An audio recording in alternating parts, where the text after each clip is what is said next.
Hello and welcome to the Witching Hour. It's so weird to me to be reading this and doing this like early in the morning as opposed to in the evening.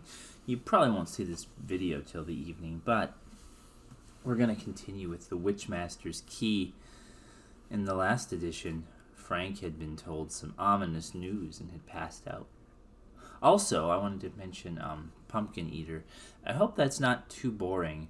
I thought that was going to be a much shorter game than it was, and I'm going to finish playing it in this video, but it's kind of, I'm sorry if it's just more reading and not an actual gameplay. I promise in the future I will have nice, short, concise gameplays, and actual stuff is happening and not just me reading a really messed up story. Anyway, here's Chapter 9, Jumpy Sleuths. As Frank toppled over, Joe caught his brother and eased him onto the floor. Frank lay still. His face was deathly pale and his breath came in gasps. "Frank!" Joe shouted. "Can you hear me?" Receiving no reply, he whirled around to confront the palmist. She was gone. The slow turning of the revolving door showed where she had exited during the confusion. Desperately, Joe hastened out into the street and began calling for a doctor. A man with a medical bag answered and offered his assistance. Joe dragged Frank into the witch exhibition where he lay motionless. The doctor felt Frank's pulse and raised his eyelids for examination of his pupils. He took a syringe from his bag and gave the boy an injection. "Your brother has been drugged," the doctor informed Joe, "but he'll be all right in a moment." Frank began to breathe more easily. He regained consciousness, opened his eyes, and sat up, rubbing the back of his neck and shaking his head. "What happened?" he asked groggily. "Oh, yeah, now I remember. I was having my palm read when the Empire State Building landed on me." He struggled to his feet just as the curator of the witch collection arrived. He demanded to know what was going on in his establishment. Joe quickly explained about the palmist. She disappeared," he concluded ruefully. "What can you tell us about her?" Frank asked. "Very little," the curator said. "She arrived only this morning. Said she could read palms and would amuse the visitors of the witch exhibition. I gave her permission, but I should have checked the references before doing so." "Do you know where she lives?" Joe asked. The curator shook his head. "I didn't see why I should ask." Frank grimaced. "She must have been lying in wait for us, and we walked into her trap." "The spider invited to fly into a parlor?" Joe asked. Only this time it was a couple of flies. "Frank, you and me." The curator looked surprised. "If that was a game, you boys must have made her angry. What's your business in London?" The Hardys confessed they were detectives working on the Griffinmore case. They inquired about the curator knew about the burglary in the Witch Museum. He said he hadn't heard of it because he had been on vacation in France until the day before. "Well," Frank pointed out, "you have quite a few items in this collection that look as if they had come from Griffinmore." He described the wand and the crystal ball. The curator slapped his forehead in dismay. "I bought these articles only yesterday. A man brought them in and said they were his family heirlooms, so I couldn't reject them. They were authentic witch equipment, which once belonged to Matthew Hopkins, the Witchfinder General of East Anglia. Of course, I will return them if they were stolen." Frank saw a chance to pick up another clue. "Can you describe the man who sold you these objects?" The curator nodded. "He was of medium height. He wore a long robe, had a heavy shock of grey hair, and a butchy beard." Frank and Joe exclaimed startled glances. The description fit the leader of the witches at John Pickenbaugh's funeral, the man who carried the sword. Frank signaled Joe not to reveal their suspicion. He told the curator they would make a report to Professor Raubotham. They thanked him and left. They walked out of Soho and across London's Piccadilly Circus to Green Park. There they sat down on the bench for a review of the case. Joe tapped a knuckle against his chin. "Who can the palmist be, Frank, and why did she drug you?" "My guess is that she used the needle when she couldn't scare us off," Frank said. "But how did she know where to wait for us? Who knew we were going to London today?" "Professor Raubotham." "Check," Frank went on. "Who else?" "Our buddy Dr. Borelli. And don't forget Sears," said Joe empathetically. "He knows we're in the Griffinmore case, and he listens at keyholes." Frank nodded slowly. "We better keep a close eye on him." "Anyway, we picked up 3 more clues," Joe said. "First, the stolen articles. That might lead us to the thief. Second," Frank said, "there's the guy who sold them the curator, alias the witch leader at Pickenbaugh's funeral. Third," Joe added, "there's the palmist. She might break the case wide open if only we'd find her. Let's get this info down in writing and see how it shapes up." So, there's also the guy that, told you to come here. The guy, the key guy, the blacksmith or whatever. They took out their notebook with the pages headed Crimes, Suspects, Clues, and Theories and filled in the facts of the Griffinmore case. The Hardys resumed their analysis of the mystery until they began to have a strange feeling that they were being spied on. Frank quickly looked in one direction, Joe in the other. Under his breath, Frank warned, "There's a man watching us. He's too far off to identify, but he's keeping us under surveillance. Anybody on your side?" "Yeah, a fat woman. I don't know who she is either, but she's got a bead on us with opera glasses." "Being spied on from opposite directions makes me jumpy," Frank muttered. Suddenly, it seemed as if all the people in Green Park were staring at the Hardys. A nurse wheeled a baby carriage in their direction, and an elderly man holding an armful of books peered quizzically over his horn-rimmed spectacles. Faces appeared and vanished behind bushes and trees like mocking ghosts. Joe shook himself. "I'm as jumpy as you are, Frank. Shall we go?" "Okay by me." "Suppose this man and woman follow us," Joe said. "We'll have to give them the slip somehow. Come on." They got up and strolled down the street. "Let's stop in front of the display window of that shoe store." "There," Joe suggested. "Maybe we can see their reflections." Joe nodded casually and pretended to examine the shoes in the window. The man and woman were still behind them. Oh, great," Joe muttered. "How about the department store across the street? Maybe we can lose them by leaving through the back door." The boys went in and hurried through the aisle toward the rear. No luck. There was only one entrance. As they walked out, they noticed the couple on the other side of the street. "They knew we had to come out here and just waited for us," Frank said. "Joe, I have an idea how to get rid of them. Follow me." He led the way to the subway station, where they bought tickets for the underground at the vending machine.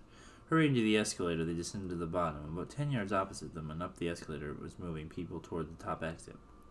Frank and Joe turned a corner at the bottom. They were alone. "Quick," Frank said, "put on Borelli's mask." In a moment, both boys were transformed from visiting Americans into freckled-faced Scottish youths. Well, there's even a picture of this. So there are some artworks in this, and I don't have any way of showing them to you. But if you get this book yourself, you could read it. There's a picture of them putting on the Scottish masks, so it's kind of weird. Frank turned the corner again with Joe on his heels. This time they stepped onto the up escalator. The man and the woman from the park were on the other side, going down behind a crowd of riders. Frank and Joe looked at them, and they returned the gaze without recognizing their quarry. At the bottom, the pair hurried toward the train. At the top, Frank stepped over the down escalator. You're not going down again," Joe blurted. "Why not?" "Pretty risky." "Joe, they don't know us from Adam, and it's time to get to the station." Riding to the bottom, they mingled with the Londoners waiting there. The man and the woman had already gone along the platform and were looking through the crowd where the train rattled in. It came to a standstill, and the doors opened. The Hardys got on board. Some minutes later, safely on their way back to the train station, they chuckled over their strategy. "We really fooled them," Joe said. Frank nodded. "We should give Doc Borelli our special thanks." Before they had dinner aboard the train to Griffinmore, the boys removed their masks and pondered the underground chase to see if they could make sense of it. Neither of them had been able to get a good look at the man, but they agreed that they could pick the woman out of a police lineup. "She had the most piercing eyes I've ever seen," Joe said. It was dark when they got off the train at Griffinmore, but a lurid red glare suffused the sky to the east. "A fire," Frank explained. "A four-alarmer for sure. Looks as if it's Eagleton Green going up in flames." Dun, dun, dun, dun, dun, dun. Yeah. This only continues to get more and more mysterious. So I've got to save my voice. I've got more reading to do. It's time for more of Pumpkin Eater. Hope you enjoy. Oh, and one more thing, actually. The first part of this video is going to be stuff that I read yesterday, so it's going to seem kind of disjointed, just so you know. I will probably explain that in the video, too, where I started reading for the new day, but I got tired of reading it yesterday because it was just going on and on. Okay, have fun. Day 17. School now. Another day, another garbage bag full of empty bug spray. The mother dabbed away at leakage from the son's body alongside flaky adipocare. That's actually a word I don't know. It was too much of a mess moving him in and out of the wheelchair anymore, not to mention ruining her upholstery, so she might as well clean him where he sat. "You need to take care of yourself more. The last time I sponge-bagged you was when you were a wee baby. Not to say you're not still Mum's little baby." She was frustrated with how many rags it took to maintain her son's cleanliness. He was slowly making his way through her favorite dish. The pelican dish rags. The pelican-patterned ones she was using was soaked with murky browns and greens. Her poor pumpkin seemed to be covered in greasy black substance. It wasn't his job to clean the stovetop. The mother dabbed her harder against his arm, accidentally scraping out a small section of skin. She groaned and more fluid oozed from the spot. "Your sister's been refusing to help with laundry. Can you believe it?" I wish she was as well behaved as you. No one else wants to spend time with dear old Mom. That's why you've always been Mommy's favorite.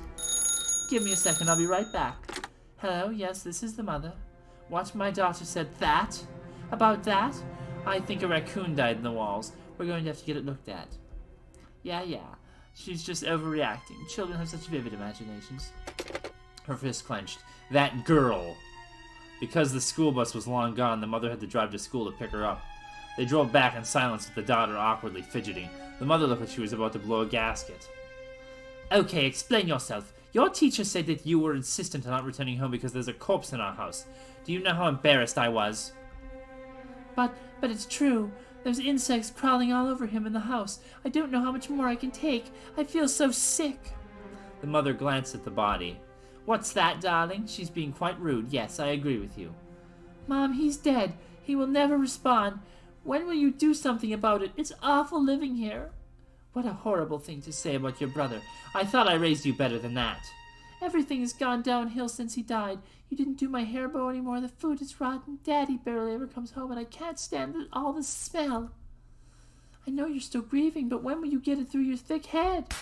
The mother's eyes widened at the reddening of her hand and to her weeping daughter on the floor. The woman had spanked both her children for misbehaving before, but she had never stricken their faces.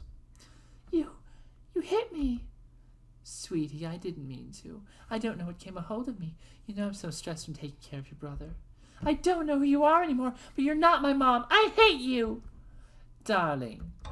No, you can't hide this anymore. I'm telling the police about you and my brother. She sprinted to the phone, but the mother grabbed her by the hair. Pain seared through the girl's body. You insolent child, after everything I've done for you! It hurts, Mother, it hurts. You're gonna rip my scalp off. A preteen girl had no physical power over a fully grown woman. The daughter was dragged across the wood floor with all of her strength to attempt to release herself. When the mother reached the children's bedroom, she threw the girl inside, the door locked. Let me out! I'm begging you! Ah, Mommy is so tired. The poor wretched girl banged and banged again on the door, but to no avail. The mother wasn't even listening to her. And I'm sure you tried all the arguing as well. Daddy disagreed for a while, but he eventually learned that Mommy always knows best. All we have to do is wait a bit longer until your brother heals up. You believe Mommy, don't you? I need to tell your father about this. He will not be pleased. No, I'm sorry. If you were truly sorry, you would have been a better sister. You can be that now. That night, the daughter had a nightmare.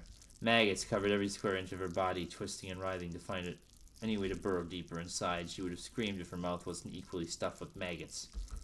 The white worms slithered across the remains of her tongue, bashing against the walls of her pumpkin head, trying to escape. She could feel their tiny mouths eating away at her bite by bite.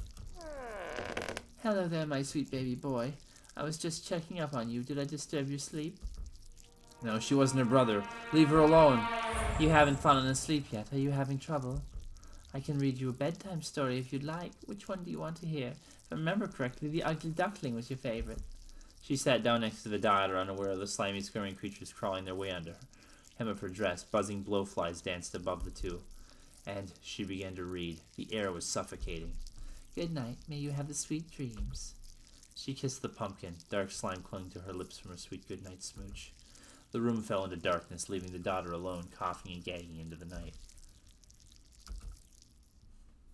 Yes, ma'am, my daughter is at home, too. The kids' measles have gotten pretty bad, but they should be returning to school any day now. Yes, of course, I've been homeschooling them in the meantime. What do you think I've been doing this entire time? My babies will be back when they're ready. Not a day sooner. You can stop calling now. The mother was exhausted from the incessant phone calls. Just yesterday, the electric company had threatened to shut down the power if the bills weren't paid, but she knew she had paid them. The son's skin looked even worse today. Concerningly worse. His skin was soaked paper towel, tearing it up just easily. The mother brought out more of her makeup kit, ready to powder all the putrefaction. Though unlike her previous attempts, her son's skin refused to obey. Like a silk glove, the skin slipped off, landing silently on the ground. The ease of such a feat shocked her. Then more and more and more, until he was resembling some bloated lizard emerging from his molt, with each opening a drip of black stew-like goo trickling down his limbs. No, don't do this. She pressed her hands against him to hamper any further sloughing.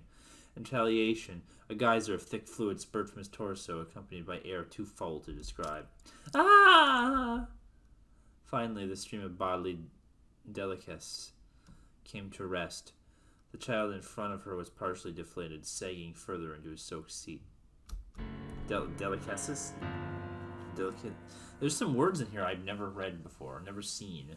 This wasn't good. Why wouldn't her husband take the child to the hospital? The mother was damn near ready to herself. She knew the jostling from the trip would make things worse. Even the lightest touch of her hands was not safe anymore. Tears welled in her eyes. What more could she do? On the contrary, the son's face was twisted into some relieved grin. The tired woman looked down. Her dress hem was dyed in a sort of dark fluid. Touching her dress only further that coated her hands in the mucus. After the mother spent the rest of the day cleaning the mess, she bathed and went to bed. Any time the daughter's door was unlocked, it was to slip in food. The timing was irregular, making it difficult to calculate when she should escape. She could hardly eat the food anyway. Not one meal passed without a wiggling maggot hitting inside. Being trapped in this festering room made her entire body itch. Okay, so here we are. This is where I picked up from yesterday, and we're going to continue reading this and hopefully get to the bottom of this. She could hardly eat the food anyway. Not one meal passed without a wiggling maggot hiding inside. Being trapped in this festering room made her entire body itch. She brushed off a hungry fly crawling on her arm. Their usual food source had been relocated to the living room for several days now, but they were more than happy to bother her. The daughter remembered Job, a figure from the Bible. Despite all the suffering and adversity he was given, he never gave up hope and was rewarded in the end. No. I've read the book of Job, and Job curses God at some point. And, anyway, and enough of that. She could make it through this too. One power the daughter had over her mother was retaining her wits. The police are here, but why? The mother glanced at the rooms behind her. Hide him and make sure the police don't hear the children. Excuse me, ma'am. We were called here today because of a small complaint. One of your neighbors isn't happy. Yes, sirs, everything is all right. We've been having all sorts of past problems, and have been doing everything we can to clean them out. Insects in the pantry, raccoons in the walls, it's all a living nightmare. Phew, I sure can smell it. Do you have a stinky cheese in the factory hidden in here? The three laughed. The daughter's mouth was gagged with an old sock. Behind her father was tying her arms with rope. The man had little idea how to do it and was trying to barbarically force the limbs into a position they shouldn't go. Your mother cares about us. You know that, don't you? You can see how much she loves your brother. She'll come around and then we can go back to being a family. Why did her father keep listening to that monster? The daughter let out a muffled wail. Finally, the man turned to stare at her. Instead of a cold glare, he looked pained from heartbreak. Yes, that's it. She was his child. Remember, surely he realized what he was doing to her. Any trace of empathy vanished when he heard the returning high heels of Mother. What took you so long? Come with me to the entrance. Her arms were bright red from struggling against the rope. No, don't leave her. On the opposite side of the room, the son's untied body was mocking her. A large section of hand, ligament, and muscle dribbled under the wheelchair's sleeve. Eventually, the police drove away. The parents did not return to unbind her. Was it because they forgot, or they didn't know, or did they know she would attempt to escape again? Both the father and the mother were staring at the black limb on the floor. It was soft and delicate, like wet tissue paper. Likewise, the child was rapidly falling apart, his mushy pumpkin head barely attaching to the neck. I thought after receiving his new head he would be recovering, but every day he gets worse and worse. What's wrong? What should we do? That's it. What if we replace the body, too? His body wasn't compatible with the head, so we should find a new body that is. The neighbor's son. They're the same age. Bring him here tonight and don't keep me waiting. What? What? What? These people! Oh my god! This just gets worse and worse! The daughter was awoken by the muffled sounds of struggling whimpering. What was going on? A child's scream in the basement answered her question. Would she be next? Hail Mary, full of grace, the Lord is with thee, blessed art thou among women. Footsteps grew closer to her bedroom. Holy Mary, Mother of God, pray for us sinners. Your mother wants to see you. No! No! There was an uninvited person in the basement, and he was dead. He was fresh, and the pumpkin on his head was fresher. Her parents really did kill someone. In the corner, her brother's body was callously cast aside. Look, darling, look, your brother is all better now. Aren't you happy? We don't have to worry anymore. The mother stepped towards the daughter, completely drenched in blood. The daughter wanted to vomit, but the father held her still, unable to run away from her maniacal matriarch. I'm so glad you agree. Things will finally go back to normal. Don't you forget, you have school tomorrow, so you can take your brother with... Can you take your brother with you? She was prancing around the wheelchair, beyond proud of her newest work. They look so normal in these pictures. The daughter knew that within a month the body would finish rotting. All the torment would begin anew. While mother spoke, the new corpse was already turning pale. I was so busy preparing for today that I completely forgot about dinner. It may be the middle of the night, but how about we have ourselves a celebratory meal fit for our whole family? The police! And this soon? You absolutely good-for-nothing husband. I should have done it myself. The father just bowed his head. You've always been so oafish, and thanks to you, you've now ruined it all for us. Do not let them down here, or they'll take our son away from us. The parents were distracted. Now was their chance. As hard as she could, the daughter bit down on her father's hand, drawing deep blood. He jumped back as the girl burst from his arms and beelined up the stairs. You better rethink that right now. The mother had her butcher knife around the other child's neck. If you leave us, I'll kill him. You wouldn't want to be responsible for your brother's death again, would you? That would make Mommy very sad. I'm not afraid to do it. Don't take another step. For just a split second, the daughter almost pitied her mother. Throughout this entire month, the mother had kept denying and making excuses, completely delusional that nothing was wrong with her other child. Even now, she was treating this decapitated corpse like a hostage with value. Huh? What's that, darling? You want me to kill her instead? That does make sense. I've always loved you more anyway. The older woman faced her daughter, her knife already poised to attack. She wasn't kidding. Sweetheart, listen to your mother. Come down these stairs right now. You've already caused enough trouble. The daughter was so close to escaping, but her legs refused to move. Gloria? Her heart was ready to burst out of her chest. She would know that voice anywhere. Brother? In the corner of the room, a figure turned his pitiful head to face her. But how? He was supposed to be dead. I'm sorry. I'm sorry everything turned out this way. It wasn't your fault. Gloria, you need to run, now. And with those last words, his body collapsed back to the floor, bursting into a blackened sludge. Now he's truly gone. That closure was just what she needed. No more time to despair. The daughter gritted her teeth and sprinted up the rest of the stairs. Out of the house, she barreled into a policeman's arms. The mother, howling, was already far in the distance. Hey, be careful, that's a child. Are you hurt? What's your name? It had been so long since the last time she touched a warm human being. Her resilience was finally rewarded. Don't worry, young lady, we'll take care of this. You're safe now. You cover the seeds with dirt, sprinkle some water every so often, and they'll be ripe for picking in October. How can you he's the one that did the murder! Wow, that's so cool. What's the biggest pumpkin you've ever grown? Hard to say. Maybe the size of a car? No way, Daddy. You're such a liar. The father chuckled. But I have won a blue ribbon at the state fair before. You should have seen the look on your mother's face. Having fun out there? Yeah, Daddy's showing us how to grow crops. Dinner is on the table. You three better hurry or it'll get cold. Last one in's a rotten egg. Wait up, you had a head start. Daddy, why are you running too? Your legs are longer. It's not fair.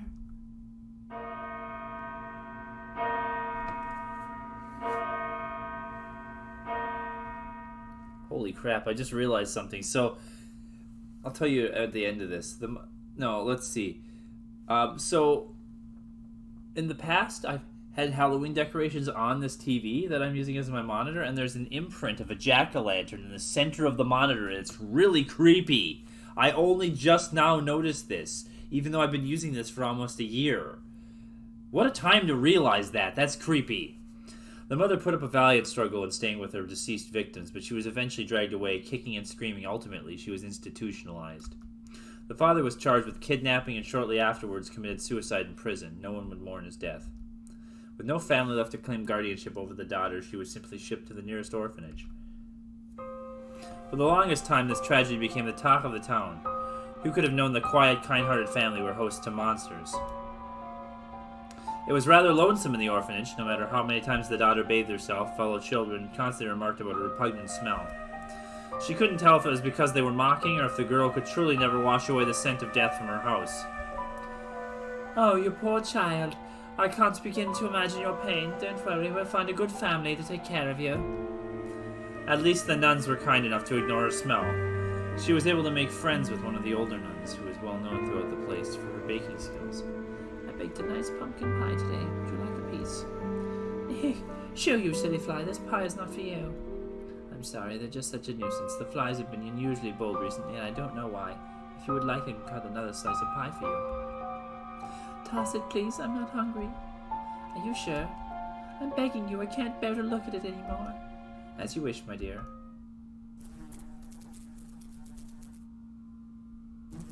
There we go. We got through Pumpkin Eater. Yeah, that was messed up. Hope you enjoyed this despite that, and maybe I'll play this with gore sometime so I can see the gore parts. But yeah, very spooky. I hope you have a good day.